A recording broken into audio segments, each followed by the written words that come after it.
At first glance, you might think we're building a martial character, but we're actually building a War Domain Cleric. More specifically, we've turned Karlach into our main healer, essentially saying that the best defense is a strong offense. Utilizing this build, I've been able to take enemies down faster than ever, and essentially just have enough spells to keep my party topped off, and often even healing them outside of combat rather than in it. So it's really made the playthrough very interesting. Cantrips can select whichever ones you think are most beneficial for you or your party. The only one I really feel strongly about is Blade Ward. This is going to allow you to take half the damage from bludgeoning, piercing, and slashing attacks. You'll often be in the range of enemies and be subject to their damage. If you're unable to hit them, Blade Ward is something that you can continually cast to keep your defenses up. This is a cantrip as opposed to a spell, so you won't ever lose the ability to use it. Subclass, War Domain. Now, notably for the subclass, the feature, when you make an unarmed or weapon attack, you can spend a War Priest charge to make an additional attack as a bonus action. Again, we will be using a weapon for sure here. This can allow us to do additional attacks. Again, just get some more melee damage out there. Deity, totally up to you. Whatever you feel is best suited for your playthrough. I've chosen Ilmater. I feel like that's fairly neutral, at least from what I've seen so far. Abilities, we're going to put Strength to 17, and we're going to boost this at level 4 with a feat. However, it'll be 17 until that time, and this is enough bonus to get us up until level 4, no problem. We're going to get additional chance to hit, additional damage, good carrying weight, as well as additional saving throws and the likes. Dexterity, we're going to leave at 10. We're going to wear heavy armor as soon as possible, so we're not so concerned about having the armor class bonus, but we want to make sure that we don't have any negatives, because we don't want to be subject to anything coming our way that might use dexterity as a saving throw. This will just help ensure that our character remains on its feet and doesn't go down during the encounter. Constitution, to add some survivability and extra hit points, keep us alive in the encounter as well. Now we have to take some points from somewhere in order to get the stats we're looking for, so we're going to drop Intellect and Charisma and use those to boost our Wisdom. This is going to aid the spellcasting portion of our character, which I said we will on occasion be healing during combat, and we'll certainly be healing outside of combat as well. So at some point here, we need to make sure that we're able to do that and not just throw our melee weapons or bash enemies with our melee weapons during the game. For skill proficiencies, this might vary depending on what you have for other party members. In my case, Insight and Medicine were pretty neglected, and since they use the Wisdom stat, that makes sense because I only have one character with a relatively decent Wisdom in the entire party. So now that I've added Karlach with this build, I've gone in this route just so that I have the ability to pass these checks if they come up. Level 2 is actually pretty decent compared to other levels for classes across the board. You get a lot out of this, surprisingly. We're going to get an additional spell slot as well as channel divinity charges, which you could use to turn undead, or even better in my opinion, Guided Strike. Guided Strike provides plus 10 bonus to your attack roll. This is incredibly powerful. It's just going to help ensure that you land hits on the target when you're looking to. And as we level up even further, we're going to get ways to add bonus damage to our attack, which makes this even more powerful because we can then help ensure that that attack is going to land. Preparing spells at this point, Healing Word, just an incredible spell because it's a bonus action. You can swing your melee weapon, then follow up with Healing Word on the same turn.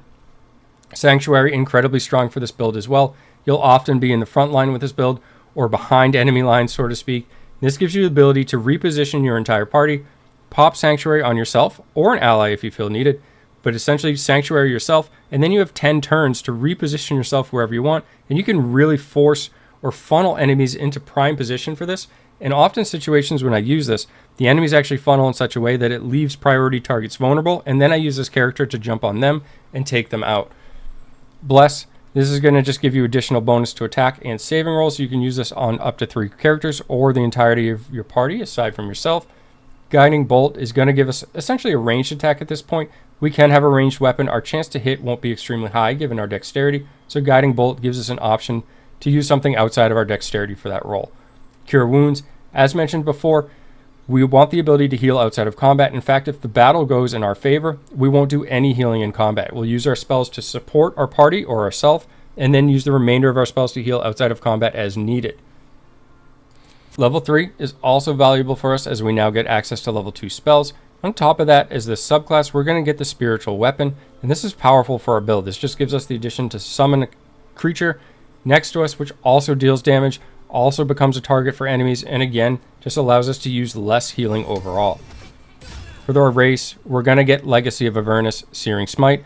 This is one of our first ways to actually increase the damage that we deal with our attack, and again, we can use other things in the build to ensure that we get the attack to land, and we'll still have more abilities to actually buff our damage on top of this later on. For prepared spells, at this point we're still using Healing Ward, Sanctuary, Bless, Cure Wounds. What we've swapped in is now Hold Person. At this level range, I find Hold Person very useful. I think it drops off a little bit as time goes on, but I find it valuable at this point in the game. You could swap this out for some other options as well. Silence is a good choice in my opinion. Prayer of Healing. Outside of combat healing, this cannot be used in combat, matter of fact, but very strong outside. If you can clear the encounter, like I mentioned, and then you top everybody off or recover everybody's health with this spell, you're all the better off. Level 4, we get several things, finishing with a feat. For cantrips, I like to take resistance at this point just because of the 10-turn duration. I find that more useful than everything else that's remaining. The extra prepared spell slot, I like to go with Silence. Incredibly powerful spell, as long as you have the ability to set this up. Now with this character, you're tanky enough that you can kind of position yourself in a spot and make use of this 18-meter range, so it's pretty easy to get the spell off, which is why I like using it on this particular build. The feat, I go with Athlete and put the additional ability point into Strength. That's going to round that up to 18, again furthering the bonuses of a character, and it also increases our jump distance by 50%. This is the main mobility tool that we have, and increasing our jump distance with already a relatively high strength score is just going to add to this mobility. So overall, this really gives us a big increase at this point.